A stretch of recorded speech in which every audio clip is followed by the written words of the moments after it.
Mesa de debates. Oferecimento Unimed Juiz de Fora. Planos exclusivos para estudantes do maternal à graduação. Premium FM, sintonizada no seu bom gosto.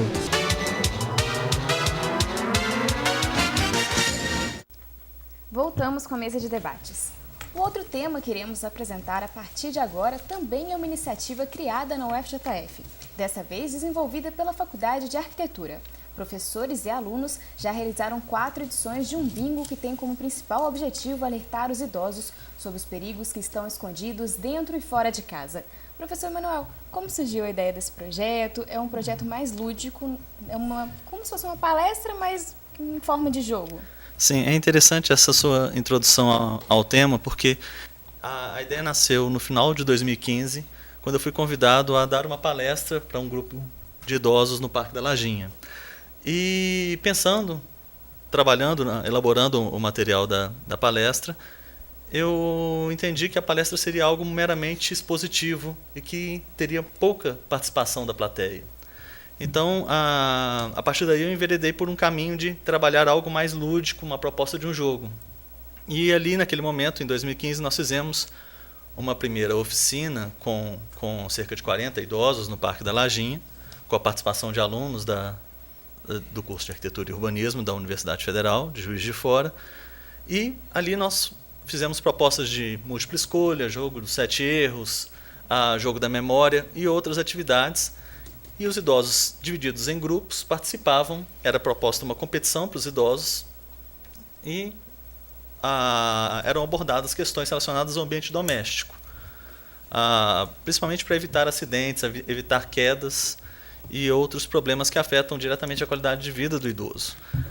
E, de lá para cá, nós já fizemos agora recentemente a 4ª edição e a ideia foi sempre aprimorar a oficina. Então, nós já trabalhamos com grupos maiores de idosos, chegamos à conclusão de que é interessante trabalhar com um grupo menor, reduzido. Então, essa é uma das questões que uma das conclusões que a gente teve ao longo do desenvolvimento dessa proposta. E, recentemente, agora na 4ª edição, nós transformamos a oficina em um bingo temático. Nós chegamos à conclusão de que, através do bingo, a gente teria um envolvimento maior, a gente poderia ter um envolvimento maior dos participantes. E nós alcançamos esse objetivo agora recentemente realizada a oficina no SESC. Nós já fizemos em outras oportunidades, numa parceria com a Câmara Municipal, com a comissão que trabalha com a pessoa idosa, dos direitos da pessoa idosa na Câmara Municipal, na Semana Municipal do Idoso. E agora no SESC foi a primeira vez que nós realizamos o bingo temático. E aí nós tivemos a oportunidade de trabalhar com os idosos numa proposta, sorteando os números, né? Os idosos novamente divididos em grupos, cada grupo tinha uma cartela e a partir dos números ali eram marcados, eram apontadas as perguntas, né? E os grupos que tinham um número na cartela respondiam essas questões. E nós sentimos que houve uma interação, um envolvimento muito grande dos participantes. Quer dizer que os que tinham o número na cartela, isso que eu não estava entendendo, os que têm o número na cartela são convidados a responder aquela questão. Cada grupo de idosos... E é um sorteio, né? Como é o bingo, né? Nós trabalhamos com 30 idosos, nós chegamos nesse número. E os idosos eram divididos em grupos de 5 pessoas, com 5 a 6 pessoas, com acompanhamento de 2 alunos da Faculdade de Arquitetura.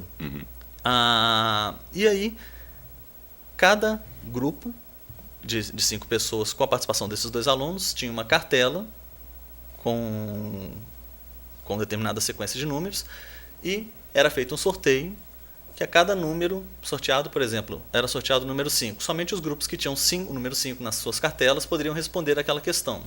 E os outros também, a partir da discussão, também participavam. E nós sentimos que, através do bingo, nós tivemos um resultado muito melhor em termos mais de participação. Participativo, né? Sim, porque... Eles não ficaram só na assistência, recebendo informação, eles participaram, deram o legado deles, né? Uma troca de experiência também, interativa, né? Interativa. O idoso participa da palestra, ele... Com certeza. Essa participação já ocorreu desde a primeira edição, mas em alguns jogos a gente verificava a necessidade de melhorar, de aprimoramento, né, de melhorias. E aí nós chegamos a a estrutura do bingo como uma estrutura ideal no momento, né? Claro que o processo ele continua em revisão, mas que através do bingo temático nós chegamos nessa interação.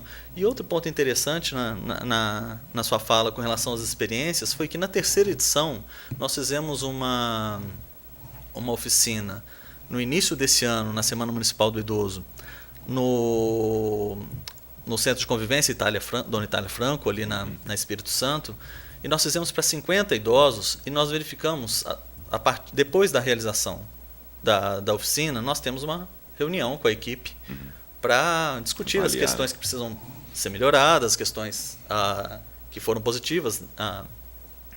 E nós chegamos à conclusão de que nós tivemos vários relatos, várias experiências. Então, quando era proposta uma questão sobre acidente no banheiro, tinha sempre uma experiência em algum grupo ou um relato muito importante que seria extremamente rico para ser compartilhado.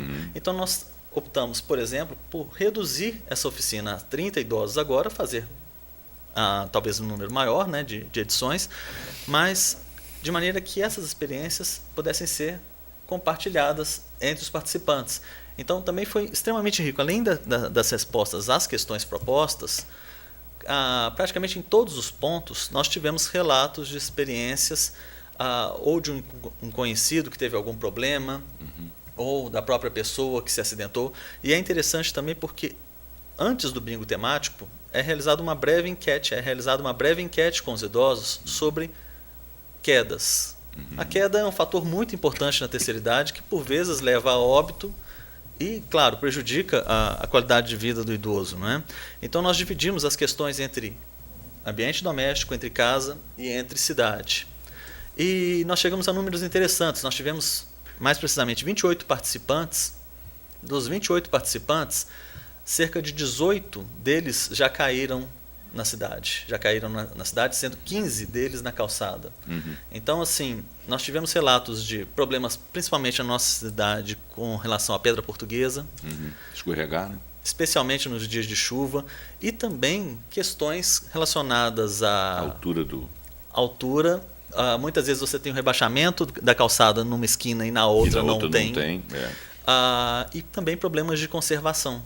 Então, assim... Os buracos, né? Os buracos, vários problemas foram relatados, várias questões de acidentes, né? E no ambiente doméstico, principalmente o quarto e o banheiro foram pontos críticos, né? O banheiro, por ser uma área já conhecida com relação a acidentes, né? A questão do piso, que muitas vezes é utilizado um piso escorregadio. Não tem lugar para segurar, né? Não são utilizadas as barras metálicas. A altura do vaso também parece que faz diferença, né? A altura do vaso foi uma das principais dúvidas dos idosos na oficina, não foi? Com certeza. A altura do vaso, né? Nós discutimos a questão da altura do vaso porque é um raciocínio que nós utilizamos também para o vaso sanitário e também para a cama. O idoso, uma vez sentado na cama ou no vaso sanitário, ele precisa apoiar os pés no chão para ele fazer a alavanca e se levantar.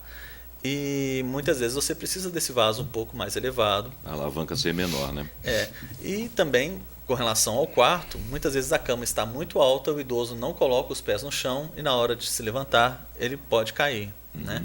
Outro relato também com relação à cama, ao quarto, mais precisamente, é a questão de, muitas vezes, durante a noite ele vai acordar para ir ao banheiro ou tomar o medicamento e o interruptor está do outro lado do quarto, junto à porta do ambiente. E aí ele levanta no escuro, levanta no escuro, tropeça em algum fio, em algum tapete, em algum elemento. Ponta. E aí, a questão da acessibilidade, teve uma matéria que foi feita a semana retrasada, eu até apostei, porque achei ela muito interessante, a questão, eu vou falar de deficientes, mas por uma questão de acessibilidade, isso de certa forma atende também ao idoso. Né? Por exemplo, quando você vai passar, você vai no banheiro público, né? A questão da acessibilidade, você vê que banheiro público aqui não tem acessibilidade necessária para cadeirantes. Né? Não é exatamente o seu tema, mas é uma questão de acessibilidade. Eu acho que o idoso também ele tem alguns momentos que ele tem problema de acessibilidade. Por exemplo, passar naquelas portas rotatórias dos bancos. Né? Você está com uma moeda no bolso, ela trava. Aí fica o velhinho, vai lá e volta, já está enjoado, ele quer passar na porta. Quer dizer, essas coisas teriam que ser vistas, porque parece que a sociedade é feita para pessoas que têm outro tipo de dinâmica, né? Que são rápidas, que conseguem subir rápido e descer rápido. Né? A acessibilidade, às vezes, ela é vista como facilitadora para um conjunto de eventos que você tem que passar por ele dia a dia. Não para as pessoas que estão fora, vamos dizer, necessariamente dessa dinâmica, como seriam os idosos e como seriam muito mais os deficientes. Então, eu acho interessante voltando a essa matéria aí, eu acho interessante porque ela poderia ser estendida, inclusive, à questão dos deficientes, até deficiente auditivo, deficiente visual, né? Por exemplo, se você não tem uma calçada legal, como é que você faz com o deficiente visual? Eles andam aí pela rua, né? Como é que eles reconhecem? É relevante esse trabalho que vocês estão fazendo. Não, essa sua fala é muito importante porque esse trabalho ele faz parte de um grupo, de um núcleo recentemente criado na Faculdade de Arquitetura, que é o ID, o Grupo de Estudos sobre o Indivíduo Idoso. E o ID ele reúne trabalhos não somente sobre terceira idade, mas também sobre acessibilidade, justamente por haver essa convergência, né? E o trabalho voltado para pessoas com deficiência ou mobilidade reduzida, onde o idoso se enquadra. Então, nós temos várias iniciativas no ID, nesse grupo de estudos, voltados tanto para a pessoa com deficiência quanto para a pessoa com mobilidade reduzida.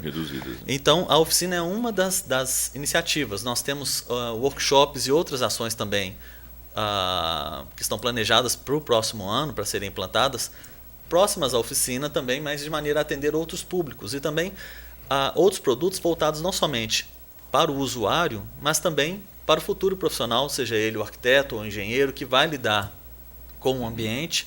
Então, de maneira a conscientizar esse futuro profissional com relação à importância do tema acessibilidade, né?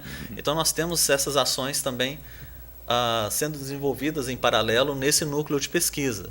E a nossa intenção, no que diz respeito à oficina, é que ela, assim como o projeto do professor Pedro, ela vai ser, o planejamento é que ela seja desenvolvida, o plano é que ela seja desenvolvida também ao longo do próximo ano. Entendi. Então, e que tenha uma continuidade também a ser pleiteada. E também, e por isso a nossa intenção também, através desse meio importante de divulgação realizado através desse debate na manhã de hoje, é de que outras demandas sejam encaminhadas ao núcleo. Outros, ou grupos de idosos, ou pessoas com idade igual ou superior a 60 anos que tenham interesse nos temas abordados pela oficina, que entrem em contato com a gente, talvez se fosse possível passar o e-mail ou o site do núcleo de pesquisa. Fique à vontade, passar telefone, e-mail. Ótimo. O e-mail é núcleo.id, I de igreja, D de dado, @ufjf.edu.br, e o site é www.ufjf.br/núcleoid. ufjf.br? Tem algum telefone de contato? Não. No momento seriam esses dois canais, mas principalmente através do e-mail já tem as demandas já. A resposta é rápida. Com certeza. E a nossa intenção é de repetir essa iniciativa, que já foi realizada nessas 4 oportunidades anteriores, no caso da oficina do idoso, do ambiente do idoso, ao longo do próximo ano, e também, como eu falei, pleiteando a sua continuidade dada a demanda. Nós temos uma cidade hoje com mais de 500 mil habitantes, com a população de idosos acima de 70 mil, ou seja, nós temos uma média próxima a 14% da população com idade igual ou superior a 60 anos. Isso é muito acima da média nacional, que é de 10%, de acordo com o último censo.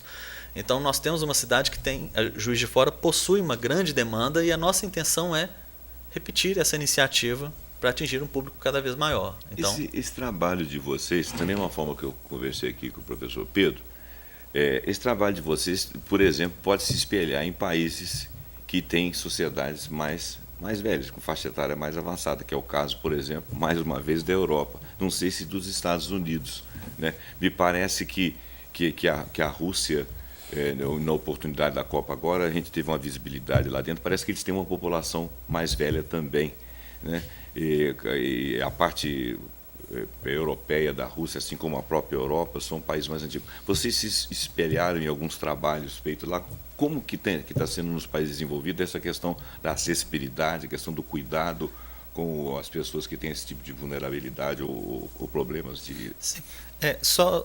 Antes de ir para essa questão, se me permite, no primeiro ponto com relação à acolhida, à recepção, a chegada dessas demandas com relação ao e-mail e site que eu divulguei, também demandas relacionadas à acessibilidade de uma forma geral são bem-vindas.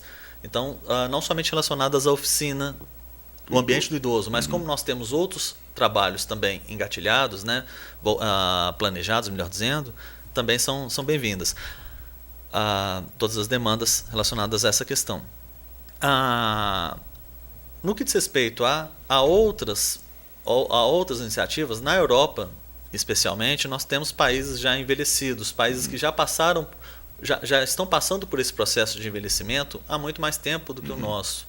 Então, até pouco tempo atrás, nós temos vários estudos, várias referências com relação à pirâmide etária brasileira, que tinha um formato triangular, e esse formato, ou seja, na base, uma população muito mais jovem, e que esse formato está mudando. Verticalizando, né?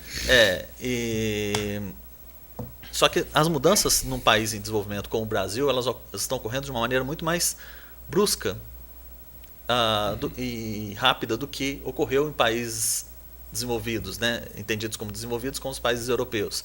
Então, lá existem estudos que apontam que nesses países houve, como o envelhecimento se deu de uma maneira mais lenta, o Estado, a sociedade se preparou, teve um tempo maior para esse preparo para atendimento a essas demandas. No Brasil, por exemplo, essa situação não se repete. Então, foi repentina. E exige, foi muito mais brusca e exige medidas imediatas. Então, por isso que é importante a realização de projetos de extensão, porque a universidade ela já tem a sua contribuição no que diz respeito à formação do profissional que vai atuar na sociedade, mas o projeto de extensão ele também já possibilita outra... Ele permite diagnósticos, né? Você vai fazendo diagnóstico. No caso aí, essa outra questão, forma de contribuição. Outra forma de... Pois no caso aí, essa visualização de que a mudança aqui no Brasil foi rápida, porque as pessoas começaram a ter menos filhos, os velhos, as pessoas mais velhas foram vivendo mais tempo, não é isso? E esse processo ocorreu num espaço de tempo mais ou menos de 20 anos. É mais ou menos isso que eu estou falando? E as mudanças, especialmente na área da medicina, foram implantadas aqui quando foram desenvolvidas. Houve um processo de desenvolvimento e amadurecimento dessas iniciativas nos países entendidos como desenvolvidos, e nos países em desenvolvimento, essas mudanças já foram implantadas. Então, isso também contribuiu para esse choque, para essa rapidez desse processo. E nós temos um cenário que se apresenta de envelhecimento da população e que medidas e iniciativas com relação ao preparo das nossas cidades, dos nossos espaços, são extremamente necessárias e urgentes. Por exemplo, há uma iniciativa, existem estudos que apontam que o maior índice de quedas entre idosos ocorre no ambiente doméstico. Mas a gente precisa olhar com muito cuidado, porque para a gente não concluir que, de repente, as nossas cidades estejam preparadas. Porque muitas vezes o idoso ele tem medo de sair à rua, de ir à rua, por justamente ou já ter se acidentado ou conhecer um colega que já se acidentou, e muitas vezes ele fica mais tempo em casa, consequentemente ele vai ter maiores problemas em casa. Então é preciso a gente olhar com muito cuidado essas questões. Você falou de um tema importante com relação ao banheiro, ao banheiro público. Muitas vezes o idoso ele precisa parar de tempos em tempos para descansar durante a sua circulação, o trajeto no espaço público. E como estão os nossos espaços públicos? A gente deve se perguntar, existem esses pontos de permanência, esses pontos de parada? Então, se existem, qual estado, em que estado estão, né? Então, assim, qual estado de conservação, melhor dizendo. Então, são várias questões, vários desafios que se mostram urgentes para a gente trabalhar em prol da melhoria da qualidade de vida da população idosa no Brasil. Nesse sentido, me parece que Curitiba é bastante adaptado em questão de para você, por exemplo, pegar um ônibus, parece que os terminais lá são feitos, mas eu tenho notícia a respeito dos terminais. Mas, de uma maneira geral, tanto Curitiba ou outras capitais, qual é o lugar que está mais avançado nisso aí? No Brasil, nós temos algumas iniciativas pontuais.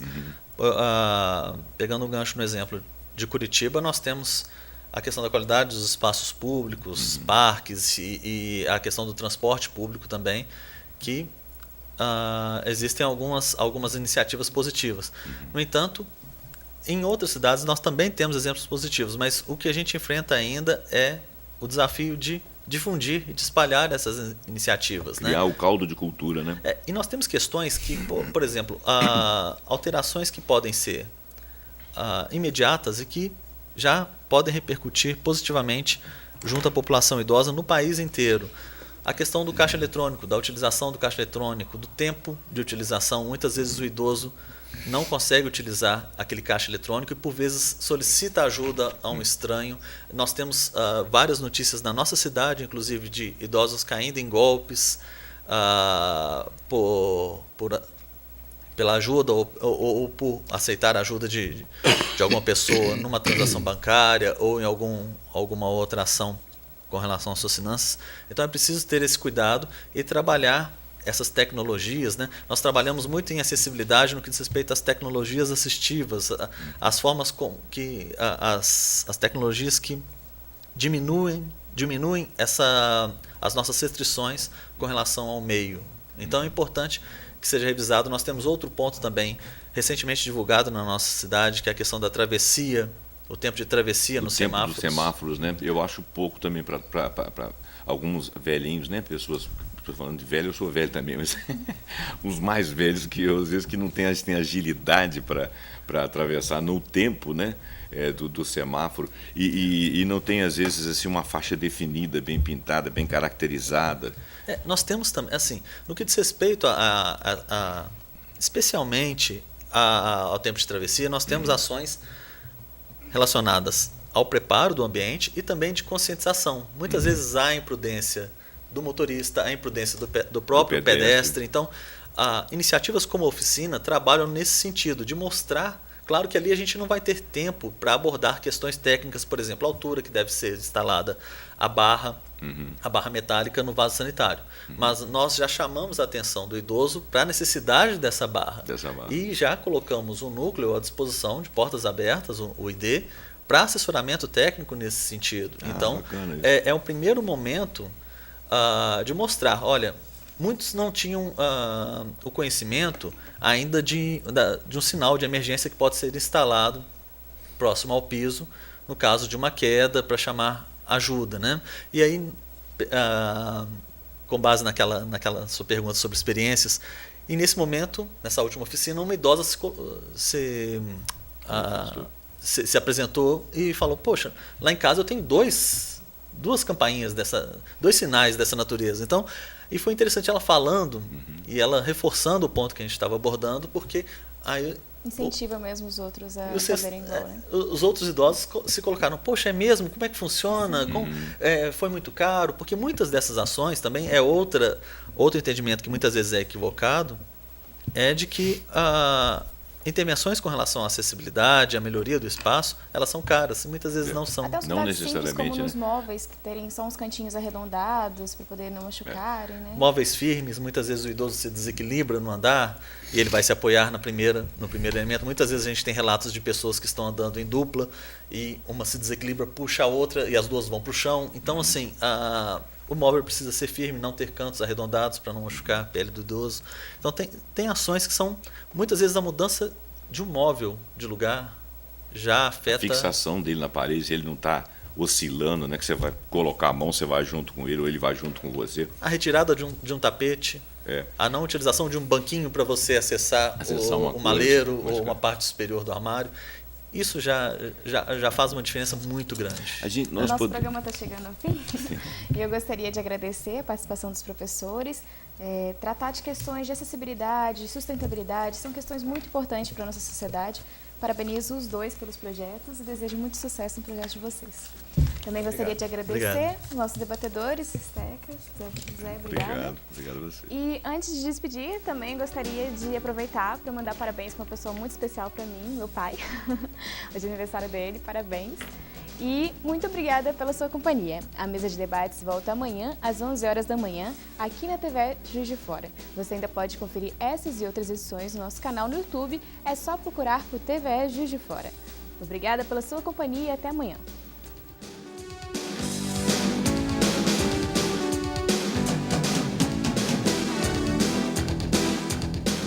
Mesa de debates. Oferecimento Unimed Juiz de Fora. Planos exclusivos para estudantes do maternal à graduação. Premium FM, sintonizada no seu bom gosto.